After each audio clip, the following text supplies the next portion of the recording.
रोटी बनाता सीखशू। रोटी बनावा वास्ते अपने पहला आटो गूंथशू।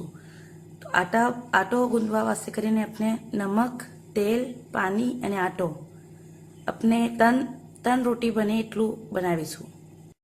बनावा वास्ते करीने एटलो हवे आटो लीधो। आ 1, आ 2 अने आ 3। ने अगर हजू कम लागतो होय तो थोड़ुं लई लेवानुं। आ रीतनुं थोड़ुं लई लेवानुं। पछी ए रीतनो आटो छे तो एना हिसाब से अपने हरखुं नमक वधारे नहीं लेवानुं, घणुं कम। जेम अपने कहीए छे ने हर वखत कि आटामां नमक एटले आटामां नमक कम ज नखाय। पछी वधारे नखाई जाए तो ए खारी थई जाय। आ नमक अने सॉफ्ट राखवा वास्ते करीने मोण नाखीए एटले अपने आ मोण एटले तेल नाखीशुं।